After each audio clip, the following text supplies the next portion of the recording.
It is an honor to bring together two essential voices. The word essential is kind of a loaded word these days, but I think it's safe to describe Maya Moore and Malcolm Jenkins, who I am glad to say have not really spent time together until this moment. Is that right, guys? Yeah, that's right. I don't think I've had the honor of meeting you yet, Malcolm. So it's nice to be together with you right here. It's definitely nice to meet you. I followed all the things you've been doing and a big fan. So great to finally interact. Yeah, I mean, you guys are two leading voices when it comes to athlete activism and also criminal justice reform. Those aren't just abstract terms that have popped up on your social media feeds. These are things that you've been committed to for years and years, and you've been at the forefront of what has become a real movement. So I actually wanted to start this conversation with a poll that I saw recently about the Black Lives Matter movement, because there was one Pew Research poll that suggests something that I'm sure might have been shocking to you guys about 4 years ago, which is that a majority of Americans now support the Black Lives Matter movement. But I wonder, how concerned, Maya, we'll start with you, how concerned are you guys that it is one thing to support what is now a popular slogan, but it is another thing to actually support the major reforms to public policy that you guys have actually been preaching and discussing for a while now? Well, just like any game plan, any task, any movement, anything that needs to be transformed, it comes in phases and parts. And so, yes, awesome. Numbers are turning around. People are aware. That's the beginning, is awareness and acknowledgement of the truth of what's happening. And so that's a huge, huge first step, but that's a first step. There are other steps that need to happen. And fortunately, we have so many experts and people who've been invested for decades who are alive and speaking and working that we can turn to right now to continue to point us forward in really building a real community in our country in a way that our country's never seen. Yeah, Malcolm, Roger Goodell used the phrase Black Lives Matter. Is that a thing that you foresaw when you got involved in talking about the issues of the day? No, honestly, it's not. But I also think, while we're in this moment, it's great to have that acknowledgement, like Maya said. But I know, for instance, when I got involved in this space, it wasn't so that Roger Goodell or any company or corporation could say the word Black Lives Matter and be okay with it. It's more so about these actual issues. So we still are at that point where people are trying to figure out what is actually going on. And while we have their attention, it's like a huge push. We need to have a huge push to educate people because we're still very much uncomfortable with some of the changes that are that need to be made. So we can say Black Lives Matter now and be comfortable with it. But when somebody says defund the police, like, whoa, whoa, whoa, whoa, whoa, where are we going? Or we start talking about the criminal justice system and how people are being, poured into our prisons, and we need to change the way that we do those systems. Suddenly, there are a long history of not only systems, but ideologies that we need to be breaking up. And I think this is just the first phase is just the acknowledgement that these things exist, and now trying to push people toward learning more and being more specific when they say that they want reforms or things need to change or we need to get better as a society. It's like, okay, let's point people in specific directions. Well, you mentioned a specific phrase there that is more controversial than Black Lives Matter today, which is defund the police. And you guys have both been publicly in favor of it. And obviously there is a conversation around those words themselves. Is the phrase something that you are cool with? Is the phrase something that you'd like to see tweaked? Or is it our responsibility as Americans to actually just get educated on the nuances behind that motto? I think, like anything else, like you said, Black Lives Matter was super controversial 4 years ago. And it was because just because you don't like the phrase or the phrase challenges something in your ideology, it doesn't mean that it's the wrong phrase. I think, if people find it confusing or find that, they don't know what it is, the response should be to probably look at it. Because the majority of, the platform of defunding police, whether you want to divest, reallocate, or completely abolish, the stages are the same. You want to take money from policing and put it toward education, to healthcare, to mental health crisis. We want to change the way that police function in our society. And you'll hear police, officers and chiefs talk about the same things. They don't want their officers to be responding to mental health crises. They don't want them to be responding to homelessness. They shouldn't be in schools. All of those things, don't need an officer involved in it because they're not trained to deal with those situations. And unfortunately, that's how we use policing. While people are afraid of the term defund the police, it's only because we've been conditioned to understand policing the way it has been since its inception in this country. Like anything, when you're trying to reimagine how we function as a society, it's not just a reform to the system that we have. We're saying, nope, let's ball it up, throw it out, and start over with something that works for everybody, create other opportunities while still keeping public safety at the forefront. I love everything Malcolm explained. That was so helpful because communication is so key in making sure we understand terms. And so I think the knee-jerk reaction sometimes to defund the police is devalue.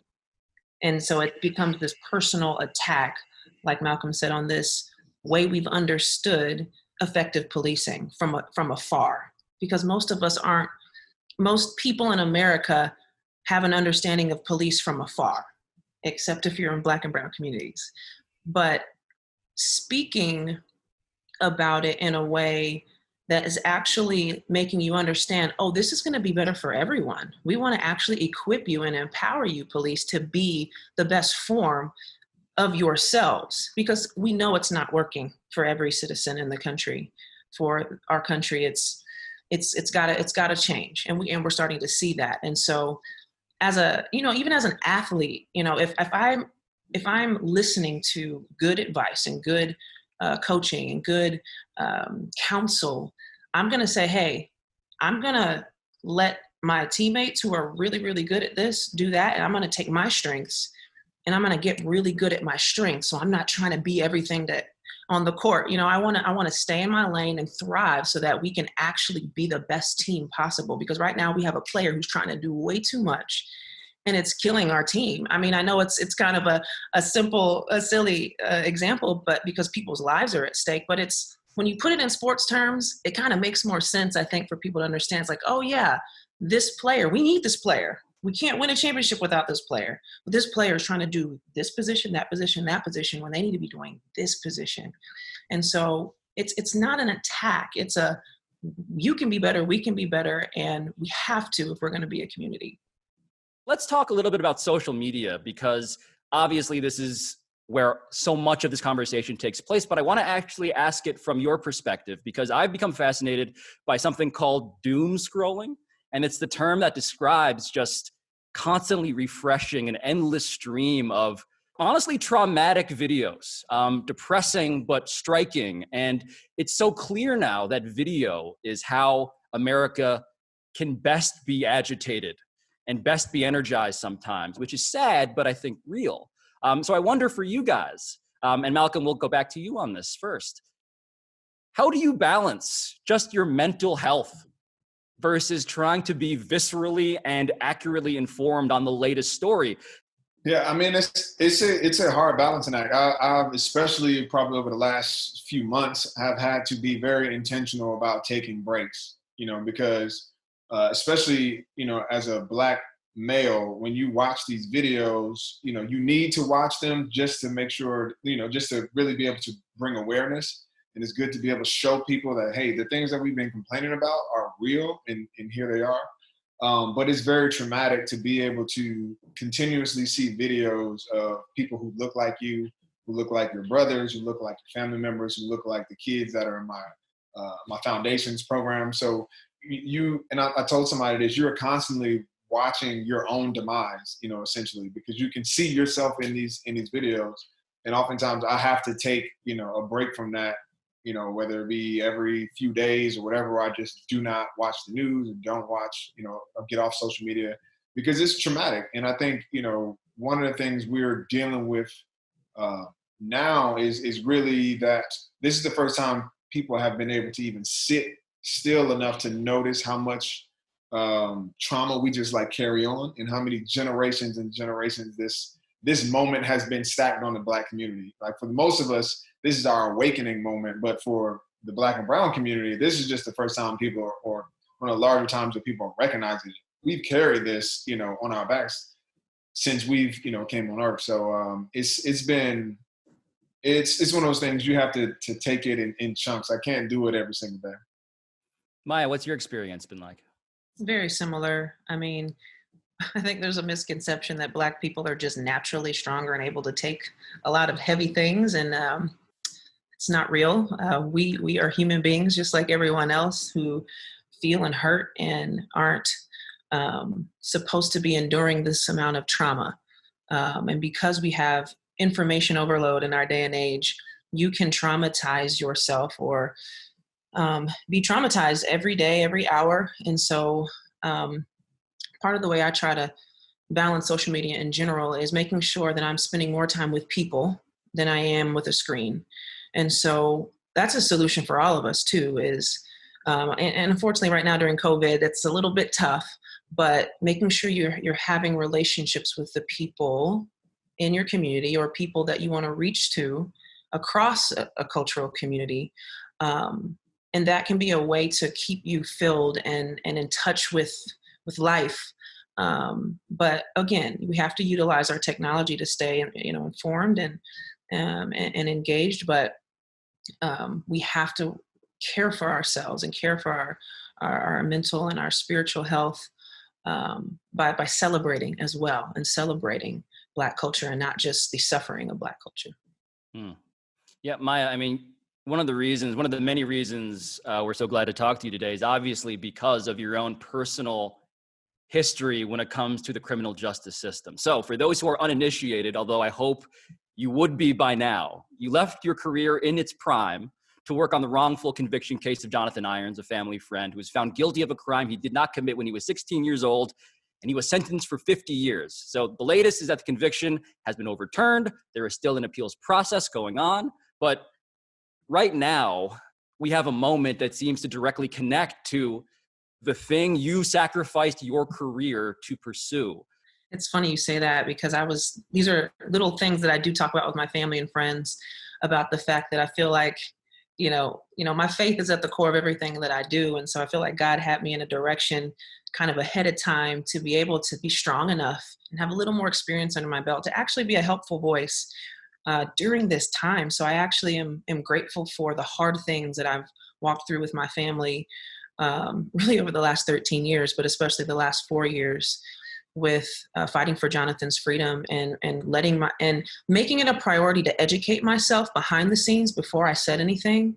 Not that I'm an expert right now, but I wanted to do the work behind the scenes. I wanted to go have preseason and practice behind closed doors before I came out to the game and try to really be a helpful voice. And so, but the things that I've learned and the way that my story just kind of organically happened over the last decade plus, I feel like I have a sense of authenticity when I can speak about my experience, because what I did and what my family did was just seeing somebody who isn't exactly like you. Yes, both Jonathan and our family were African Americans, we're Black, but Jonathan grew up in poverty.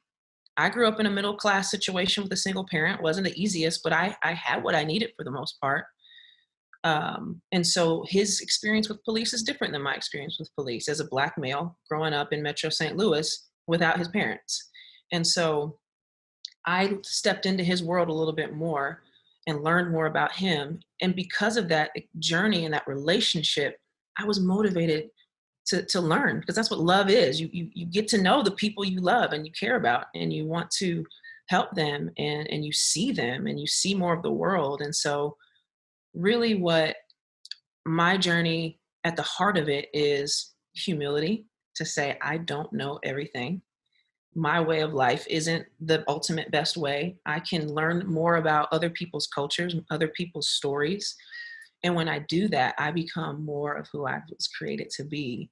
And then I can use my gifts to empower, and my power to empower other people who've been systematically dehumanized in our country for centuries. And so I'm just grateful to be able to put on display what it looks like, what an example of what it can look like when you actually do the work of relationship and moving the needle forward in this really, really important matter. Yeah, and Malcolm, speaking of doing the work, I mean, you've been about this for years now, and if you follow the NFL, you know that you were at the center of the reforms that we're now seeing the fruits of. But I'm just curious, how much did what Maya just said there resonate with you? Yeah, I mean, I think, part of it is, to Maya's point, is you spend, or now spend a great deal of time just listening to the experts, listening to those who are most impacted by these systems that we're talking about, by even, talking to politicians and law enforcement, to just get a, real good understanding of what the situation is. And then I can assess how, with my own platform, my own voice, I can best help and best be of service. And to me, that's been really the fun part about this, is to be able to take the voices from, these community groups, or these organizations that do this work or dedicate their lives to this work every single day, to be able to bring light to their work and bring a microphone to their voices, to be able to talk and meet with elected officials and put pressure on them, because when we show up, cameras show up, and they no longer can do things, kind of make decisions outside of the public view. And we've seen that to be very, very effective. But people also don't expect, athletes to use their voices in some of the more controversial topics. Like, you'll see us, jump on. We're talking about cures for cancer. We're talking about animals and saving pets, or something that about around education is easy for people to get behind. But when we take our voices and bring them, and to support somebody who was deemed a society as a criminal, that's when all of a sudden, you get people, asking questions, and you're challenging the way people think. But just because somebody's been labeled a criminal or been depicted as one, doesn't mean that they are that. And we start to see how easy it is for us to turn kind of our backs on people in society if the narrative around them can be skewed. And so for us, I think we actually have a strong space in this movement, and athletes always have had a space in the movement. And it's been encouraging to see more and more athletes get involved. Yeah, I mean, you described the dynamic there that is, in one sense, uplifting, the impact, the real impact of the voice of the athlete, the platform you guys have. But it's also depressing in the sense that you're right. Like, people so often, they disregard messages to focus on messenger. And you guys happen to be messengers with platforms, people with celebrity, people that people might be interested in hearing from, or at the very least curious about giving the time of day to. So that brings us to this Colin Kaepernick question, Malcom, because here is the messenger that in some ways is, in a very decentralized movement, still such a shockingly, in some ways, major, crucial figure. And you've been outspoken, despite the fact that, again, we don't have to rehash the history of the Players Coalition and all of the internal politics of protest and activism, but you have come out and said that the NFL needs to sign or welcome Colin Kaepernick back into the league to sort of take their own efforts seriously. And I'm just curious how you arrived at that conclusion. Well, I realize, it's because we're talking about public opinion, right? And what needs to be happening, and kind of really what the statements that they've made recently, where they can come out now 4 years later and say, Black Lives Matter, and we should have listened to our players. We, ignored these things. And that's just really not the truth. The truth is, they listened to their players. They've donated millions of dollars. They've created an Inspire Change platform where they actually have really strong PSAs about police brutality. The issue is nobody's paying attention to them, and nobody can give them credit because they have not addressed Colin Kaepernick directly. And it's until you do that, until you have that truth and that reconciliation in that space, we cannot give you the benefit of the doubt and believe that your efforts are in good faith or are genuine. That's really the issue. They've been doing the work, and I've told them this before, that if they did this work that they're doing now, back in 2016 when all this stuff jumped off, or 2017, I said they would have been revolutionary when it came to a sports league being able to really jump into this space, and would have led anybody. The NBA is kind of looked at as one of the woke leagues, but the NFL had a great opportunity, but because they were not proactive and they kind of allowed people to attack their players. They allowed the narrative to go astray, and then eventually did not bring Colin Kaepernick back into the fold. It's at this moment seems disingenuous, and it's hard for people to give them the benefit of the doubt that all of these things that they're rolling out, while they're great and they sound good, that they come from an authentic place until they address that. Yeah, I mean, Maya, it seems from my perspective at least that the NFL, when it came to the Kaepernick question, had always valued and prioritized, as so many owners in sports often do, the feelings and comfort zone of white fans. And broadly speaking, I think it's hard to disagree with that notion, but I'm curious whether it's on the Kaepernick question or what you have seen in the WNBA, how do you see what Malcom just described? First thing, the word that was spinning in my head is relationship. Like, Colin's a person. The NFL is made up of people. Fans are people. And we have to figure out how to come together as people. And so sports is this created thing that brings people together, but in kind of a surface way. And so what we're really bumping up against now is a culture clash. And so this is one of the terms that has really, really helped me from Dr. Anita Phillips, of cultural competency and cultural humility. And so when we can look beyond kind of the moment and say, okay, I come from a cultural perspective. If you're a majority culture, if you're white, you have a culture. If you're not aware, if you're a white person, you have a culture. But because it's majority culture, it doesn't feel like a culture. And so when you come up against minority cultures, you're starting to become aware of, like, okay, everything isn't all about my culture. And so in order for us to move forward, we have to have some cultural humility and to say, hey, if we're going to gather together and enjoy the benefit that sports brings as a diverse setting, that needs to be real. It can't just be pretend. And so Colin's actions sparked something in the NFL in a new way that made us more aware of the cultural deficiencies we have in understanding each other and being aware, which is why things spun out of control, because we're not there. We don't have an understanding.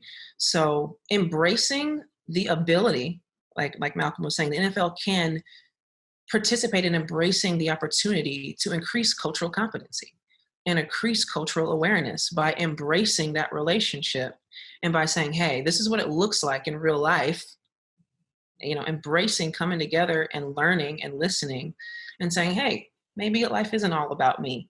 All of us can do that, but especially majority culture, that's the call if we're going to move forward. And sports can be such a cool place to do that, because it really will make us America, the melting pot that we are, that we can be, and having that unity within diversity. But you have to make those move towards people if it's going to be real.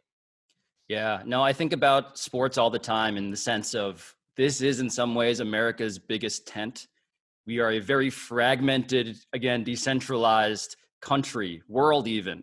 But this is the place, sports, where people from different backgrounds, beliefs, sides of the aisle actually come together and may entertain, at the very least, giving their attention to somebody from a different culture, from a different background. And so what I want to do now actually is, you guys don't know each other that well, I don't think. So is there a question that you guys wanted to ask each other, just about any of the things that your paths, which seem parallel on the surface, have kind of involved? Because I imagine there might be some curiosity there. Yeah, I think one of the things I always like to ask people who I know, especially have been in the thick of things and have stuck with it for a long period of time, is how do you deal with the fatigue of doing this work day in and day out to make small, steps here or there, or when you might not have a win and you feel like, you might question if what you're doing is actually impactful. Do you have like those doubts or that fatigue, and how do you push through that? Yeah, that's a great question. because this struggle is it's spiritual. I mean, we all know this. It's a deep, it's not a surface level issue. This is a deep human heart issue. And those are the weightiest. They feel the heaviest. You feel the self-protectiveness coming out in some people. You feel the, just the heartbreak coming from communities where you're seeing the tragedy and just the pain. And so it is so heavy. But one of the things, and I mentioned it earlier, is, my life and my heart is founded in Christ. And so I understand, as I've searched the scriptures and grown and learned, the narrative and the story that God is telling and is painting for the world. And so I take encouragement as I try to pursue. I want to tell the right story. I want to encourage people in the way we were created to thrive. That gives me courage to know I'm hopefully helping to point people towards truth in life, and making sure that I have conviction about that. But also, I need people. I need help. I get really discouraged sometimes, and I get overwhelmed. That's kind of the nature of the space, is being overwhelmed, because it's like I said, a spiritual thing, and it's pervasive. And so I have to stay connected with my team. I have a team that helps me with my nonprofit. I have my family, my church family. And so I can lean on them. I can cry. I can ask questions. I can vent. I can learn. So not doing it alone, but also just giving myself some myself grace and other people grace, and knowing that it's not going to be a quick fix. Having the right expectations, I think sometimes in our instant society, we want microwave, fast, quick Band-Aid solutions, statements here and there, without really understanding this is a long, long process that hopefully by the time I pass away and move on, that people will be picking up the work and it'll be continuing. It's not going to be fixed overnight. And so as athletes, I think we could kind of have an advantage a little bit to know how processes work and seasons and growth work and building work. Yeah, I really appreciated hearing your thoughts, and some of the things that you've articulated are really helpful. Where would you say maybe like the top 3 places or ways you felt you've been best educated?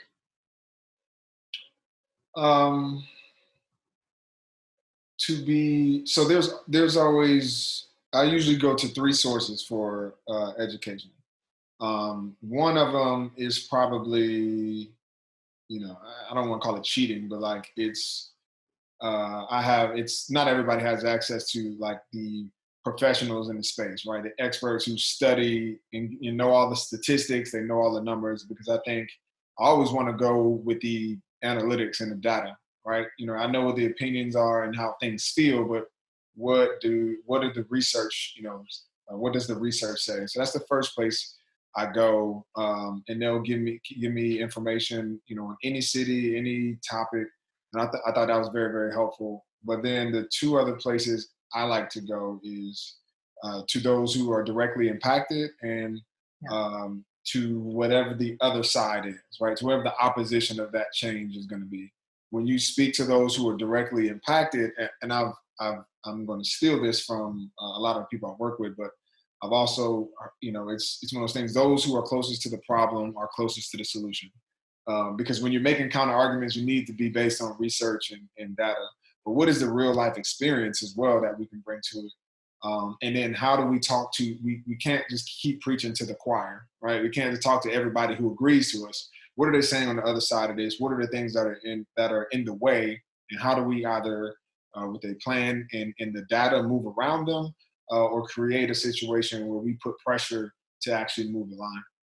That's awesome. And I'm sad that we have to end it here, because I think you guys probably have a lot more to say to each other. But thank you so much on behalf of TIME for sharing with us. I mean, this is a cool window into a slice of history. This is a moment that is fraught, but the fact that you guys and your voices, again, essential as anyone's, are involved should, I hope, make everybody watching out there feel a little bit better. So thank you so much. Appreciate you guys having me. Thank you so much.